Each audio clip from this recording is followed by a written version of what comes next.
A senator's office gets raided at the State House, and there are changes at the Abraham Lincoln Presidential Museum. We'll talk about it next on Capitol View.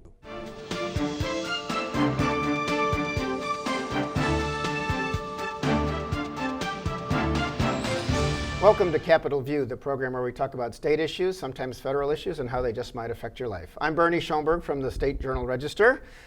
Well, the legislature hasn't been in session, but there's been some stuff happening at the State House. With me to talk about this today, Charlie Wheeler in his new role as Professor Emeritus and retired director of the Public Affairs Reporting Program at University of Illinois Springfield, recently retired, but still quite active, and a longtime State House reporter for the Sun-Times before that. Charlie, welcome back. Thank you, Bernie. It's always fun to be here. And Jeff Rogers is back. He is Bureau Chief for Capital Illinois News, the reporting corps at the State House. So I talked, as I opened the show, about a raid at the State House. This is not something you see very often. I know at least some of the people were from the FBI. There was a suite of offices on the first floor of the Capitol on the north end of it there, behind some elevators, and they closed some doors, and they didn't let you go back there for a while. And then they came out with boxes and bags full of apparently evidence. Some of the bags actually said evidence. And they took this stuff from the office of State Senator Martin Sandoval. He lives in Chicago. Simultaneously, there were federal people. Papers in Chicago said, I think it was FBI and IRS, raiding his Cicero office and his Chicago home. We don't know what this is about, but this is probably creating some discomfort for somebody. Yeah, you don't really know what it's about, but anytime the FBI comes knocking at your Senate office, your district office, and your home, they're not there to wish you a happy birthday. Well, that's true. This comes. We don't know exactly what it's about, of course. There have been some other raids in recent months about people who are friendly with House Speaker Michael Madigan. We don't know if there is any involvement there at all, but it is also true that every state Senate district is divided into is a combination of two House districts, and one of the House districts for Senator Sandoval is that of House Speaker Michael Madigan. Don't want to cast aspersions, but I guess I just did by mentioning it. Well, one of the things people have to remember, Madigan's House district is half of Sandoval's Senate district, but they're not exactly bosom buddies. As a matter of fact, Sandoval wanted his daughter to run for an open House seat. Or was it Cook County Board, Chuy Garcia? Sorry, the Cook County Board, to replace Chuy Garcia. And Madigan backed another young woman who actually got elected. Right. So to think that they're, like this bosom buddies, my guess is that didn't sit well with the Sandoval folks. Right. Jeff, one of the situations with Sandoval is he is chairman of the Senate Transportation Committee. He also was involved, actually with State Senator Andy Manar from Macoupin County, went around the state listening to people about what their needs were for an infrastructure plan, which the legislature, under new Democratic control this year, or expanded Democratic control with the Democratic governor this year, they were able to pass a $45 billion several-year plan for infrastructure. So this just says that Sandoval has his hands on a lot of levers of power because if you are involved in a big thing like that, it just means, clearly he's interested in making sure there are enough minority contracts, that kinds of things. A very powerful position, obviously, for him to be in, and a huge transportation bill that went through this session. You don't know that it has anything to do with that either, because we're not sure what the connection is with everything else, but obviously a strong position of power. Yeah, and he's been around for a while. He has Senator Sandoval, I'd say he's a strong personality. Charlie, I mean, you've met some strong personalities in your time. I believe he was elected, if I'm not mistaken, he was elected in 2002 and took office in 2003, and I don't think he's had a serious challenge when he's run for re-election a couple times. Yeah.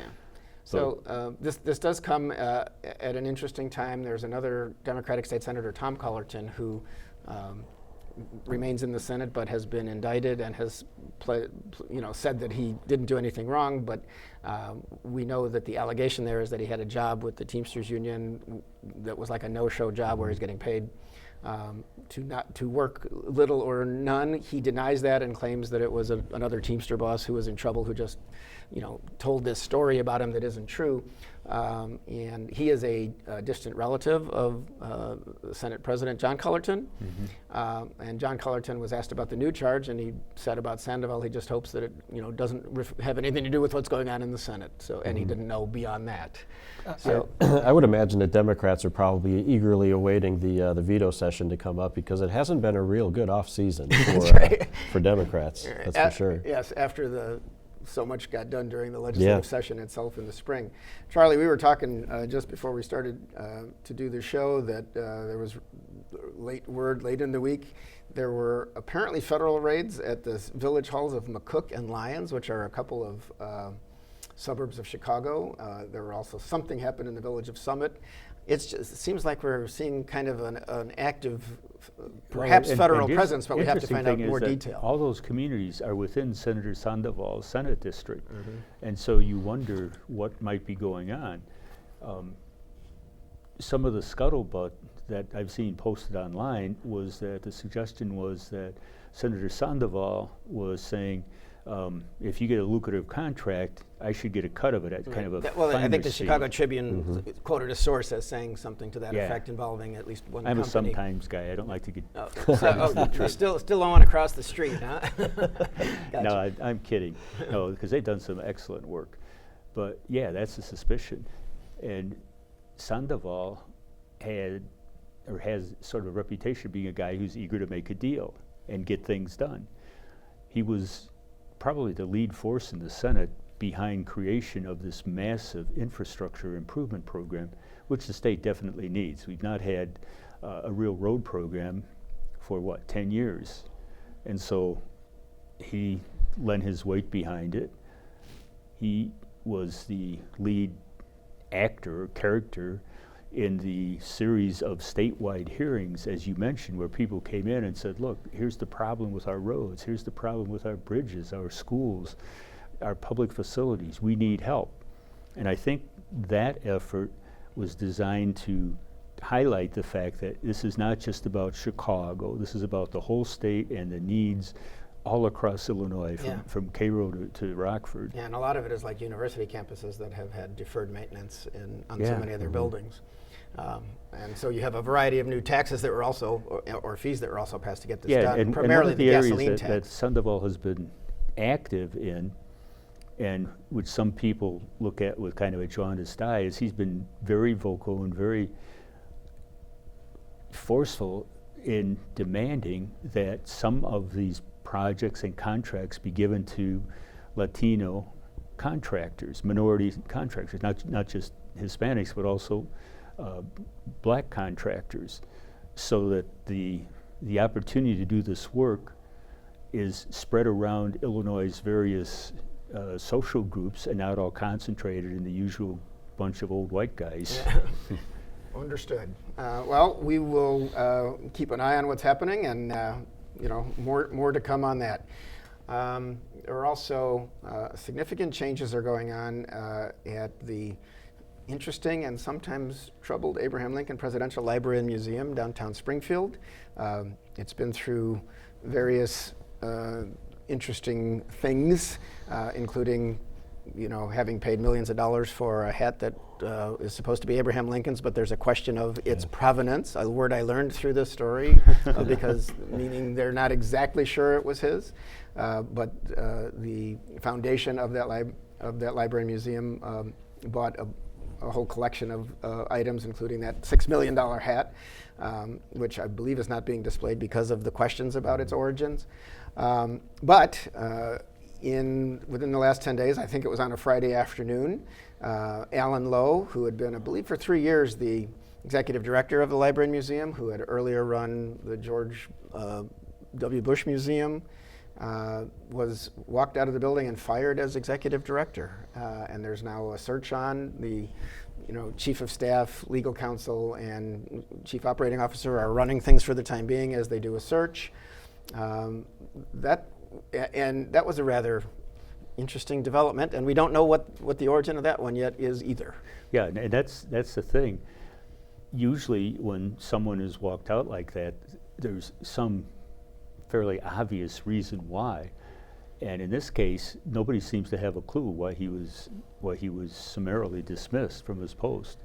Well, And I think an interesting thing about that too is I think it came, a couple of days after a report about how the fundraising for the library had been going well. right. And this would year. be the foundation, which Right. which spent whatever it was, $25 million for this tape collection of all of these Yeah. items, and they were threatening they'd have to sell off even some Lincoln items to make back the money unless they fundraised Yeah, enough. a few months ago they were, 9.7 million, I think, in debt, Yeah. and trying to figure out how they were going to pay that and talking about selling off these artifacts.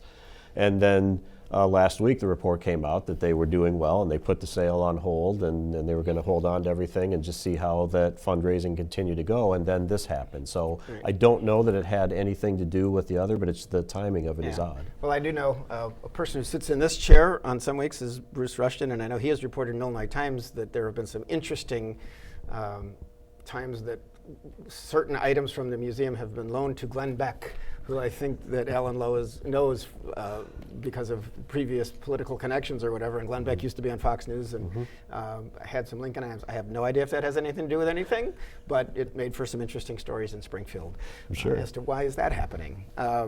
And Glenn Beck apparently was a significant donor to the foundation. I think at one point $50,000, so that might help explain some of that. So we'll see. The other new news about the Presidential Library and Museum, which is, by the way, relatively new. George W. Bush came for the big opening of the museum, and I remember when George Ryan opened the library, which opened first. It still has his name chiseled into the wall the there, cornerstone. the cornerstone. But Governor Pritzker announced that Ray LaHood, former congressman who was a Republican from Peoria, who then became transportation secretary in the Obama administration because he could, work on both sides of the aisle, and President Obama was showing that a colleague from Illinois was someone he could work with, and Ray LaHood became transportation secretary. Is the new chairman of the board overseeing the library and museum. So I don't know what it means, other than I think Ray LaHood has a pretty good reputation of working with folks and getting things done. Yeah. The thing that always impressed me about LaHood was his ability to work across the aisle. Yeah, he was a Republican. He was an aide to Bob Michel when Bob Michel was the top Republican in the U.S. House. But he was not one of these, if you're a Democrat, you're bad type of individuals, which we seem to have too many of in the U.S. Congress now. Yeah. As a matter of fact, he was one of the people who would organize retreats at the beginning of each congressional session for Republicans and Democrats to come together and socialize Right. and realize, yeah, we have different ideas, but that doesn't mean that we're evil. And I think today the Congress could use some of that. Yeah, well, interestingly, I remember in 1994 when Bob Michel finally was not running again, and Ray LaHood, I believe, was his chief of staff, who then ran and won. But Newt Gingrich was then running in a big Republican wave and did become the Speaker of the House and wanted all the Republican candidates to sign the contract with America. It was like 10 points. I think it was either don't raise taxes or lower taxes. And LaHood was among the very few, if not the only, Republican candidate around who said, I'm not signing that because you can't do what Gingrich wants on taxes and still balance the budget. I think it's important to balance the budget. So even then he was He's a stand-up independent. guy. He was Yeah. independent. And of course, his name lives on in Congress, as his son Darren, living in Peoria, is now representing the 18th Congressional District. And so far this year, it's such a Republican district now that I have not heard of the emergence of a Democratic candidate this year for the 2020 cycle yet. Yeah, they may put somebody up on the ballot, but I don't think Not LaHood much has chance there. Yeah, The he doesn't have a 13th, lot which to has worry like half of about. Springfield, Rodney Davis, Betsy Dirks Landrigan, that is in play.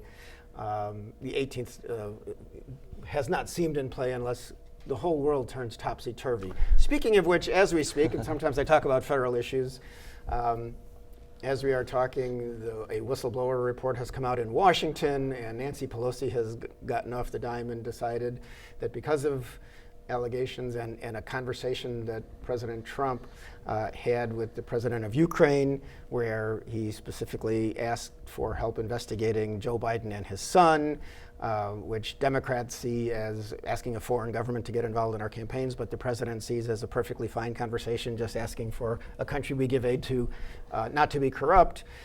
This is going on in Washington, and it's obviously a big national story. Locally, for example, in the 18th Congressional District with Darren LaHood, who has no opponent at this point for next year, probably makes no difference at all. I don't know what it means for the 13th Congressional District. But we've seen pretty much party line responses so far in Illinois. Yeah, I mean, just straight down. I mean, you've got the 13 Democrats are all in support of the impeachment inquiry, and you've got the 5 Republican congressmen who are opposed to it. And I think it was Rodney Davis this week that said that this is strictly based on politics and not facts. I think that was perhaps in your story, Bernie, this week. And I guess when I saw that, I'm thinking, well, of course it's politics. That's what this process is.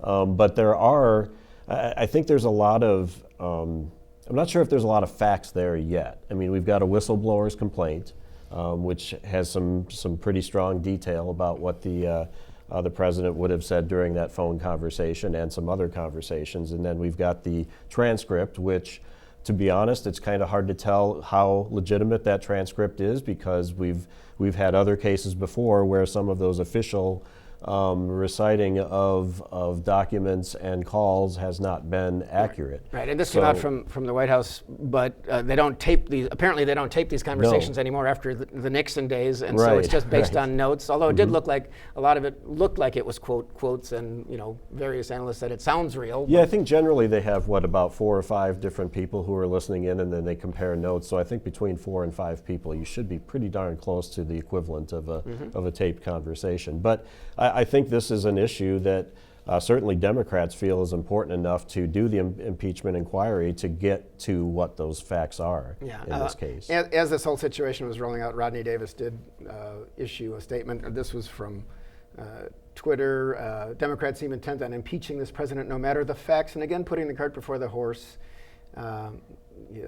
It's already negatively impacting Congress's ability to get anything done. It's disappointing to me that Speaker Pelosi's impeachment ploy continues to be based on politics and not facts. And he lists all kinds of things like our healthcare system and student loan debt, things that won't get done. On the other hand, things weren't much getting done in this Congress with a Republican Senate and a Democratic House and a Republican president who says certain things like, well, we'll reach an infrastructure plan, and then nothing happens. And the Democratic counterpoint would be, yeah, Representative Davis, the House has done a lot of that stuff. It goes over to the Senate, and Senate Majority Leader Mitch McConnell tubes it. Right, and so. Or the president puts the kibosh on it, and McConnell has said on various occasions, we're not going to pass anything that the president won't sign. Yeah. So I mean, depending on your perspective, Davis is correct, or no, he's wrong. Right, and I think there's also no question that what happens in this process is going to have a significant impact on the 2020 election.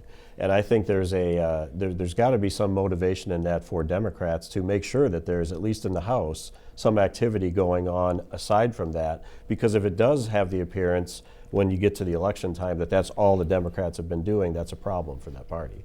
Well, it will play out in various ways, and it is also true that unless something just amazingly new happens, even if Democrats vote to impeach, similar to what happened when Bill Clinton was impeached by the House, and then it went to the Senate and did not pass.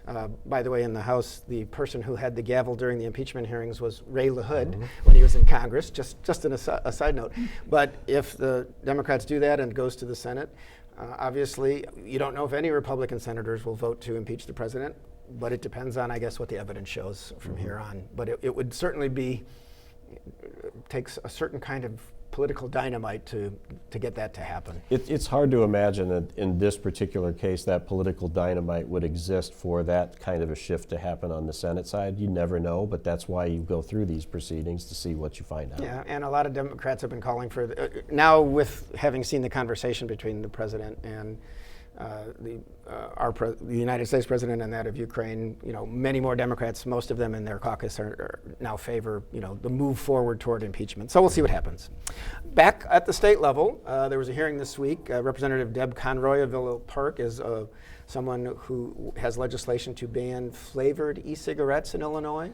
Our state attorney general, Kwame Raoul, talked there. There was some talk of we need caution because if you ban flavored cigarettes, and maybe the black market will start up again and people will be able to get them other places. But it looks like when there is the 6 days, as currently planned, a veto session, which starts in late October, of our General Assembly, that we may be doing, as some other states are doing, and banning the sale of at least flavored electronic cigarettes. What do we think? Well, I think we'll probably go ahead and do it. That seems to be the tenor, across the country. As a matter of fact, the president has indicated that he would sign some type of legislation restricting the availability of these products. Now, kids can't get them, people under 21, because we made, along with other tobacco products, we made these e-cigarettes or these vaping devices. You have to be an adult to buy one. But I think the problem is that there's a way for somebody who's 21 to get one of these flavored, like bubble gum or whatever, and pass it to somebody who's 17. And that's what the concern is. Right, and apparently it's quite popular in high schools, which is kind of surprising, because you'd think there would be more of a health awareness, but I guess people have been sold on the idea, which is what some of the objection to this is, that it's a lot healthier than smoking a cigarette that actually burns. But it has, nicotine in it, apparently. And they're disguised in such a way.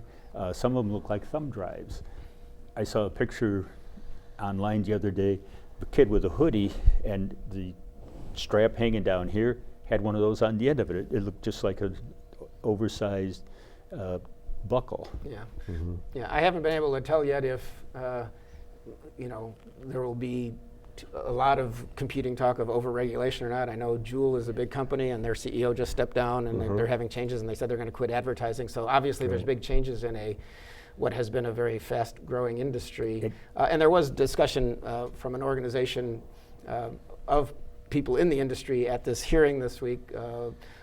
That you'll really cost a lot of people their jobs because of distribution and just the sales that are done of this stuff. And I think there's also the issue that they're not quite sure what is causing these illnesses, and in I think 7 cases deaths either. And there's a push to wait to see what the result. I think the CDC is doing a study right now on that, and wait and see what the results of that actually are before taking any kind of action. Yeah, the suspicion is a lot of these are bought on the black market, and you don't know what's in there besides the bubblegum flavor. Yeah, and they may have that, what is it, THC? THC, which is... or too much of it. Yeah.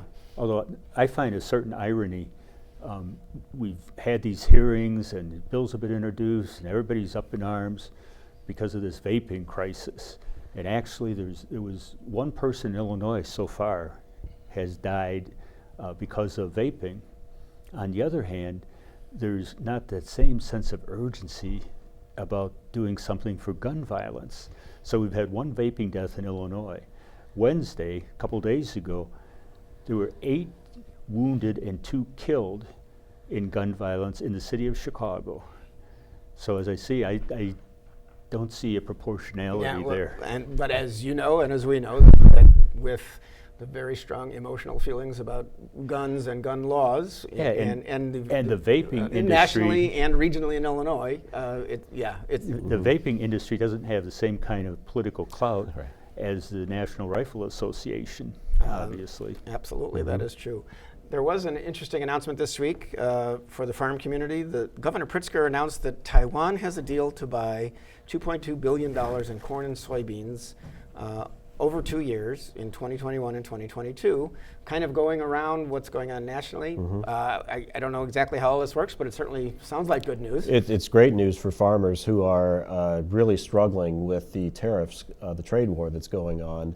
I believe that the drop in Chinese sales to China of corn and soybeans has dropped 90% this year, which is devastating for farmers. So anything, and obviously what they will be able to do with Taiwan doesn't make up what they're losing to China, but it helps. So anything at this point that can help is good news. And I think on the official, it's interesting because we're trying to deal with China and get a situation, and Taiwan has always tried to have good relations state by state. I actually visited there with some Illinois legislators once, about 35 years ago, but they always want to maintain relationships, even though I think they still consider themselves at war with China, or China considers themselves at war with Taiwan. So our federal government has to be careful about who they're dealing with. So just an interesting thing, but it is a positive development for the farm community, which also has been benefiting from these billions of dollars in federal payments to try to make up at least some of what farmers have lost because of tariffs and other trade war problems. Well, one thing I've learned through this year and reading about agriculture too, which I did not know, was that China, most of what they purchase from the U.S. is soybeans, not a lot of corn, and I did not know that until all of this came up. And I don't know that a lot of people They know use it for that. animal feed, right? Yeah. Crisis does teach us things. Charlie, there's a couple of longtime legislators who are leaving. One of Art Turner II has announced that he's not running for another term. I think he's getting married and moving on to something else. His father, Art Turner, who once ran for lieutenant governor and almost won a primary in the Democratic Party, was in the State House for many years. And young Art Turner, who kind of looks like his dad, was often in the speaker's chair. And then Toy Hutchinson, who is a state senator, Democrat, who was one of the leaders on abortion rights legislation, but also marijuana sales. She's apparently going to become the state czar of marijuana. She's also been the, I think it's president of the National Conference of State Legislatures. So yes. We're losing some talent. We only have about 30 seconds, but thoughts on more turnover in the legislature? Well, I think we're going to see more as well as we get closer to the filing period. Those are the most recent, but there's probably, 6, 8 have already announced that they're not going to seek re-election. Now, I knew Art Turner's dad, and I thought he was an excellent lawmaker. Yeah, and Hutchinson's got a great record, too. She told Rich Miller that she had 2 goals. One was to legalize marijuana and expunge some of the criminal records, and the other was to straighten out the state's revenue system. Okay. And she also is for the tax change, which will be on the ballot next year. With that, I have to finish it. Charlie Wheeler and Jeff Rogers, thanks for your help. I'm Bernie Schoenburg. Thank you for watching, and we'll see you next time on Capitol View.